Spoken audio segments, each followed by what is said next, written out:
বর কখনো আপন হয় না, শাশুড়ি কখনো মা হয় না, বৌমা কখনো মেয়ে হয় না। কথাগুলো আসলে কি সত্যি? তবে এই কথাগুলো নিয়ে আপনাদের সাথে আজ কিছু গল্প করব। আসসালামু আলাইকুম everyone, welcome back to my channel. আমি মাখনিস লাইফস্টাইল ব্লগ চ্যানেল থেকে আরও একটি নতুন ব্লগ ভিডিওতে আপনাদের সবাইকে ওয়েলকাম করছি। দেশ ও দেশের বাহিরে যেখান থেকে আমার ভিডিওটি দেখা শুরু করেছেন, আই হোপ সবাই সুস্থ আছেন, নিরাপদে আছেন। আমরাও আলহামদুলিল্লাহ ভালো আছি। আজকে সকালের নাস্তায় আমার বাসার জাতীয় খাবার বানাচ্ছি, যেটা হলো রুটি। এটা আগে প্রতিদিন বানিয়েছিলাম, আমার আগের চ্যানেলে শেয়ার করা আছে। প্রতিটা ভিডিওতেই সকালের নাস্তায় রুটি ছিল, এখনো কিন্তু তার ব্যতিক্রম না। সকালের নাস্তায় রুটি থাকবেই। আমার শ্বশুর আব্বার রুটি খুব পছন্দ, কিন্তু এখন আমি আমার প্রিয় প্রিয় আপুদের থেকে, আন্টিদের থেকে অনেক কিছু শিখেছি, যে কিছু রুটি একদিন বেশি করে বানিয়ে রেখে 2-3 দিন আর কি খাওয়ার চেষ্টা করি, এতে করে 2-3 দিন কিন্তু আরাম করা যায়। তো আগে কিন্তু মাথায় এত বুদ্ধি ছিল না, তো সেই কারণে প্রতিদিন ঘুম থেকে উঠে রুটি বানানো নিয়ে ব্যস্ত হয়ে পড়েছিলাম। তো যাই হোক, মাঝে মাঝে এখন সকালের নাস্তাটা দেখাই, মাঝে মাঝে দেখাই না। তো যাই হোক, আজকে সকালের নাস্তায় রুটি বানাচ্ছিলাম। একদিকে আমি বানাচ্ছিলাম, আরেকদিকে আবার ভাজছিলাম। তো আমি এভাবেই রুটি বানাই, যখন বানাই একদিকে ভাজতে থাকি, একদিকে রুটি বানাতে থাকি। তো যাই হোক, রুটি বানাতে থাকি আর আপনাদের সাথে কিছু কথা শেয়ার করি। আজ থাম্বনেলে যা লিখেছি, তো সেই বিষয় নিয়ে আপনাদের সাথে কিছু গল্প করব। তবে জানি না কতটুকু কিভাবে বলতে পারবো কি পারবো না। তবে আমি ভিডিওর শুরুতেই সবার কাছে ক্ষমা চাই নিচ্ছি, যে আমার যদি কোনো ভুল ত্রুটি থাকে আপনারা কিন্তু আমাকে সুন্দরভাবে বুঝিয়ে দেওয়ার চেষ্টা করবেন। আমার ছোট্ট অভিজ্ঞতা থেকে আপনাদের সাথে আমি আজ কিছু কথা শেয়ার করব। আচ্ছা আমার প্রিয় দর্শকেরা, একটু চিন্তা করে দেখেন তো, আমরা নারীরা যখন বিয়া হয়ে নতুন নতুন শ্বশুর বাড়িতে আসি, আমাদের মনোভাবগুলো কেমন থাকে? তো আমার তো মনে হয় প্রত্যেকজন নারীরই স্বপ্ন থাকে, মনোভাব থাকে, যে আমার একটা সুন্দর সাজানো গোছানো সংসার থাকবে, শ্বশুর বাড়িতে সবার সঙ্গেই আমি মিলে ঝুলে থাকবো এবং আমার একটা সুখের সংসার হবে। কিন্তু দেখবেন নতুন নতুন সংসারটা শুরু হইতে না হইতেই সেখানে নানান ধরনের সমস্যার সৃষ্টি হয়। তবে সেই সমস্যাগুলো কোথায় থেকে সৃষ্টি হয় আপনি একটু চিন্তা করে দেখবেন। এখন একটু ভিডিও রিলেটেড কথা বলি। তো রুটিগুলা বানানো হয়ে গিয়েছে, তারপর চা বসিয়ে দিয়েছি। আর রাতে একটু অলসতা করলে সকালের অবস্থাটা যা হয় আর কি। তো রাতে ডাইনিং টেবিলটা ভালো করে ক্লিন করে রাখছিলাম না, একটু অলসতা করছিলাম। তো সেই কারণে ডাইনিং টেবিলের হাল অবস্থা খুব খারাপ হয়েছিল। তো টেবিলটা এখন ভালোভাবে পরিষ্কার করে নিচ্ছি, তারপরে আমি সকালের নাস্তাটা করে নিব। তো যাই হোক, আজকে ভিডিও রিলেটেড কথা কতটুকু বলতে পারবো সেটা জানি না। আর থাম্বনেলে যা লিখেছি সেই বিষয় নিয়েই আপনাদের সাথে একটু গল্প করব। আপনি দেখবেন শ্বশুর বাড়িতে আপনি যতই কাজ করেন না কেন, কিন্তু আপনার কোনো নাম নেই, আপনি কিছুই করেন না, সারাদিন শুয়ে বসে খান। কিন্তু আপনার মায়ের কাছে গিয়ে আপনি সামান্য একটা কাজ করবেন, আর আপনার মা খুশিতে বলতে থাকবে, আজ আমার মেয়ে এই কাজটা করেছে, আমি অনেক আরাম পেয়েছি। আপনি পাহাড় সমান একটা ভুল করে ফেলেছেন, কিন্তু আপনার মা সেই ভুলটা মনের ভিতরে চাপা দিয়ে রেখে ভিতরে ভিতরে আপনাকে শাসন করছে, কিন্তু কাউকে বলছে না, নিজের ভিতরে জ্বলিয়ে পড়িয়ে যাচ্ছে। তারপরেও অন্যকে না বলে কিভাবে নিজে নিজের সমস্যার সমাধান করা যায় সেটাই চিন্তা করছে। কিন্তু আপনার শাশুড়ি সামান্য ভুল পাইতে না পাইতেই দেখবেন সেই ভুলটা কাকে বলা যায়, কিভাবে বলা যায়, আরো কিছু এখানে রহন হানা যায়, আরো কিছু বানিয়ে বলা যায়, বলে বলে আপনার মান সম্মান, আপনার বাবা মার মান সম্মান সব শেষ করে দিচ্ছে। কিন্তু আমি যে এই কথাগুলো বলছি, এই কথাগুলো কিন্তু সবার উদ্দেশ্যে না, সব মানুষ কিন্তু একই না, সব শাশুড়ি কিন্তু একই না, সব বৌমাও কিন্তু আবার একই না। তো বিভিন্ন ধরনের শাশুড়ি আছে এই পৃথিবীতে, বিভিন্ন ধরনের বৌমা আছে। তবে বৌমা কখনো মেয়ে হতে পারবে না, আর শাশুড়িও কখনো মা হতে পারবে না, এটাই বাস্তব। আপনি দেখবেন আপনার কাজের সাথে কোনো মানুষ হেল্প করছে অথবা আপনাকে কেউ ভালোবাসছে, তবে সেই বিষয়টা আপনার শাশুড়ি কখনোই মেনে নিতে পারবে না। অথচ আপনার মা যেই মানুষটা আপনাকে হেল্প করছে তাকে আরো বেশি করে যত্ন করছে, আদর করছে, আমার মেয়েটাকে হেল্প করছে। তো এটাই বাস্তব। একই মানুষ দেখবেন তার মেয়ের ক্ষেত্রে ব্যতিক্রম, তার ছেলের বউর ক্ষেত্রে ব্যতিক্রম। সেটা হতে পারে আপনার মা অথবা আমার মা। কিছু শাশুড়ি আছে সবসময় দেখাতে চাইবে যে আমি সব করি, বৌমা কিছুই করে না। আবারও কিছু শাশুড়ি আছে দেখবেন বলবে যে বৌমাও করে আমিও করি। আবারও কিছু শাশুড়ি আছে দেখবেন বৌমা যা করে যথেষ্ট করে, তো যতটুকু করে অতটুকুই কিন্তু আমার জন্য ভালো।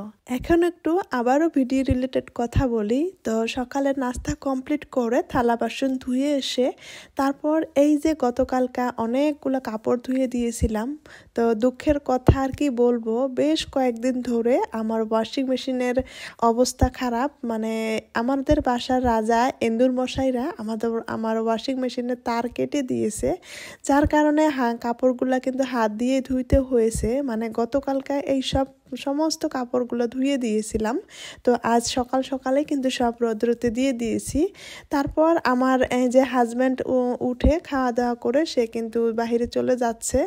তারপর আমি একটু ভিডিও করে নিয়ে আসে এখন আমি বিছানা ক্লিন করে নিচ্ছি। তো বিছানা ক্লিন করতে করতে কিন্তু অনেকটাই দেরি হয়ে যায়, তো মোটামুটি 10টা পার হয়ে গিয়েছিল। তো যাই হোক, এখন আবারও একটু সেই বিষয়ে কথা বলি। একজন মেয়ে নিজের বাবা মা, নিজের বাড়ি সব কিছু ছেড়ে একটা অন্য বাড়িতে যখন চলে আসে, তো তার তো নতুন বাড়ির প্রতি একটা তদ্ভুত অবস্থা থাকে। তো সেই অবস্থায় তাকে সহযোগিতা না করে বেশিরভাগ মানুষের ক্ষেত্রেই দেখা যায় তো তার উপরেই ষড়যন্ত্র চালানো হয়। তো কিভাবে তাকে দোষী সাব্যস্ত করবে অথবা তাকে কিভাবে কটু কথা বলা যায়, তো সেই বিষয়গুলো নিয়েই শ্বশুর বাড়িতে শাশুড়ি, ননদ অথবা যদি শাশুড়ির কোনো অ্যাসিস্ট্যান্ট বই থাকে সেগুলোই কিন্তু ওগুলো নিয়ে ব্যস্ত হয়ে থাকে। তো আমার মনে হয় যে সেই নতুন মানুষটাকে সবাই মিলে উৎসাহিত করে তাকে সহযোগিতা করে কিভাবে তোমার মতো করে বা তোমাদের বাড়ির লোকজনের মতো বানানো যায়, তো সেটাই চেষ্টা করা উচিত। তো আমাদের সমাজের মানুষ দেখা যায় সেটা না করে তার উল্টোটা করে থাকে। আপনি দেখবেন আপনার শ্বশুর বাড়িতে আপনি সারাদিন কাজ করে যাচ্ছেন, সেটা আপনার শাশুড়ির চোখে পড়বে না, কিন্তু পাশের বাড়ির বউ কি কাজ করছে না করছে সেটা কিন্তু আপনার শাশুড়ির চোখে পড়বে। সেটা এসে কিন্তু আপনাকে শুনিয়ে দিবে বা বলবে যে অমুকের বউ অমুক করছে তমুক করছে, অথবা আপনি কিন্তু সারাদিন কাজ করে যাচ্ছেন, আপনার কিন্তু কোনো নাম নেই। তো এটাই হলো বাস্তবতা। কিন্তু দেখা যায় অনেক শাশুড়ি আছে কিন্তু মায়ের মতো। আবারও দেখবেন আপনি যদি খুব বোকা হয়ে থাকেন, কিছু না জানেন না বোঝেন বা আপনি কোনো কথার কোনো কিছুই বলছেন না, তখন দেখবেন আপনার উপরে আরো বেশি করে প্রেশার দিবে, নানান ধরনের আপনার বিষয়ে আপনার নামে কটু কথা বলে আপনার বিষয়ে আর কি কোনো খারাপ কিছু বাহির করার জন্য খুব ব্যস্ত হয়ে থাকবেন। আবারও দেখবেন আপনি যদি সামান্য একটু কথার উত্তর দিলেন বা কিছু একটা বলে ফেললেন, সেটা কিন্তু আপনার উপরেই চেপে যাবে, অথবা তারা যে হাজারো ভুল করে যাচ্ছে সেটা কিন্তু কিছুই আর থাকবে না, সব দোষ কিন্তু বৌমার ঘাড়ে চেপে যাবে। আমি একজন খুবই ছোট্ট মানুষ, আমার জ্ঞানের পরিসর একদমই সীমিত, আমি কিন্তু কিছুই জানি না। আমার ছোট্ট অভিজ্ঞতা থেকে কিছু বাস্তব কথা আপনাদের সাথে শেয়ার করলাম। তো আমার যদি কথায় কোনো ভুল হয়ে থাকে আপনারা অবশ্যই আমার ভুল ধরিয়ে দেওয়ার চেষ্টা করবেন। তবে আমি একটা কথা বলবো, সব বৌমাই কিন্তু একই না। দেখবেন কিছু কিছু বৌমা আছে বিয়ে হয়ে এসেই কিন্তু নানা ধরনের নাটক করার চেষ্টা করে, কিন্তু বেশিরভাগ নারীর ক্ষেত্রেই দেখবেন তারা চায় যে আমরা শ্বশুর বাড়িতে কিভাবে সুখে থাকবো, শান্তিতে থাকবো, সবাই মিলে ঝুলে থাকবো, সেটাই কিন্তু চেষ্টা করে। পরিস্থিতি মানুষকে বদলে দেয়, পরিস্থিতি মানুষকে অনেক কিছু করাতে বাধ্য করে, সেটা কিন্তু সময়ের সাথেই হয়ে যায়। তো যাই হোক, অনেক কিছু কথাই বললাম, এখন একটু ভিডিও রিলেটেড কথা বলি। আপনাদের সাথে গল্প করতে করতে অনেক কিছু করে ফেললাম, তো ওইভাবে আর কিছুই বলতে পারলাম না। কিছু কাজ কিন্তু অফ ক্যামেরায় করে ফেলেছি, আর কিছু কাজ অন ক্যামেরায় করলাম। তো আমাদের রুমের কাজগুলো আমি অফ ক্যামেরায় করে নিয়েছি, বিছানা ক্লিন করে। তারপর এখন চলে এসেছি শ্বশুর আব্বার রুমে ঝাড়ু দিয়ে, তারপর আমি শ্বশুর আব্বার রুমটা মুছে নিলাম। তো ওই রুমটা দেখা যায় বেশি নোংরা হয় বারান্দাটা। তো বারান্দাটা আর শ্বশুর আব্বার রুমটা আমি প্রায় মুছার চেষ্টা করি, আর বাকি রুমগুলো 2-1 দিন গ্যাপ দিয়ে দিয়ে মুছি। তা না হলে সব কাজ একদিনে করতে গেলে অনেক কষ্ট হয়ে যায়। তো যাই হোক, এখন কিন্তু এক দৌড় দিয়ে এসে দুপুরে রান্নাটা শুরু করে দিলাম। তো ভাত রাইস কুকারে বসিয়ে দিলাম, আর এদিকে আমি সবজি রান্না করে নিব। আর যে রুটি বানিয়েছিলাম তারপর কিন্তু গ্যাসটা ক্লিন করা হয় নাই, তো এখন গ্যাসটা একটু ক্লিন করে নিয়ে তারপর রান্না করব। যেহেতু ভিডিও করব, সেই সাথে অপরিষ্কার থাকলে কিন্তু রান্না করতে ভালো লাগে না, সেই কারণে আমি আগে গ্যাসটা মুছে নিলাম। এখন আমি রান্না করব। তো আজকে একটু শর্টকাট রান্না করব, কেরালা ভাজি করব আর কলিজা রান্না করব। তো যাই হোক, কি রান্না করছি আপনাদের সাথে কিন্তু আমি একটু একটু করে শেয়ার করব। আপনার সন্তান আপনার কাছে যেমন আদরের, ঠিক একই রকম আমার সন্তান কিন্তু আমার কাছেও আদরের। তবে আপনি যদি আপনার সন্তানকে বা আপনার ছেলেকে এত বেশি ভালোবাসেন, তবে আপনার ছেলের বউকে কেন ভালোবাসবেন না? আমি বিষয়টা চিন্তা করে পাই না যে আমাদের মায়েরা কেন বিষয়টা বোঝে না যে ছেলেকে ভালো রাখতে হলে ছেলের বউকে ভালো রাখতে হবে, তাহলে আলটিমেটলি কিন্তু ছেলে ভালো থাকবে। তো যাই হোক, অনেক জ্ঞানী জ্ঞানী কথা বললাম। আল্লাহ যদি বাঁচিয়ে রাখে, ভালো রাখে, আমার যদি কোনোদিন ছেলে হয় তাহলে হয়তো আমিও এমনটা হয়ে যাব। বিষয়টা মনে হয় এমনই। তো আল্লাহ তাআলা সবকিছুই ভালোই জানে, সময় আসলে কিন্তু সবকিছুই দেখা যাবে। তো যাই হোক, সবাই কিন্তু একই না। তো আমি একটা কথা বারবার বলছি, যদি আমার কোনো ভুল ত্রুটি হয়ে থাকে আপনারা প্লিজ ক্ষমা সুন্দর দৃষ্টিতে দেখবেন। আর আমার আজকের ভিডিওটি যদি কোনো শাশুড়ি মায়েরা, কোনো খালামণিরা অথবা কোনো যদি আমার আন্টিরা দেখে থাকেন, আমাকে ক্ষমা সুন্দর দৃষ্টিতে দেখবেন আর আপনারা বিষয়টা একটু চিন্তা করে দেখবেন। আর যদি আমার কোনো ভুল ত্রুটি হয়ে থাকে অবশ্যই আমাকে জানাবেন। আর আমার ভিডিওর প্রায় শেষের পর্যায়ে চলে এসেছি। আর এই পর্যায়ে এসে আমি একটা কথা বলি, আমার নতুন বন্ধুরা যারা আমার সাথে নতুন হয়ে আছেন তাদেরকে আমি অনুরোধ জানাচ্ছি, আমার কমিউনিটিতে একটা করে পোস্ট দিয়ে যাবেন, এতে করে আমার জন্য অনেক বেশি সহজ হবে। আর আজকে গল্প করতে করতে আপনাদের থেকে কিন্তু লাইক চাইতেই ভুলে গিয়েছি। যদি আমার ভিডিওর কোথায় কোনো অংশ আপনার থেকে ভালো লেগে থাকে তো প্লিজ একটা লাইক দিয়ে দিবেন। আর যদি আমার চ্যানেলে আজ আপনি নতুন হয়ে থাকেন, আপনি চাইলে আমার চ্যানেলটা সাবস্ক্রাইব করে নিতে পারেন। আর এই যে আমি কেরালা ভাজি করছি, কেরালাগুলো কিন্তু আগে থেকে কেটে নিয়ে আগে একটু ভাজি করে নিলাম, তারপর 2টা আলু কুচি করে তারপরে আলুগুলো দিয়ে দিলাম। এখন খুব সুন্দর করে কিন্তু কেরালাটা ভাজি করে নিচ্ছি। আমরা সবাই সব বউ শাশুড়িদের জন্য দোয়া করব, আল্লাহ সবাইকে হেদায়েত দিক, বোঝার তৌফিক দান করুক। আল্লাহ নিজের সন্তানের প্রতি যেমন ভালোবাসা অন্য সন্তানের প্রতিও একটু অনুভব করার চেষ্টা করুক।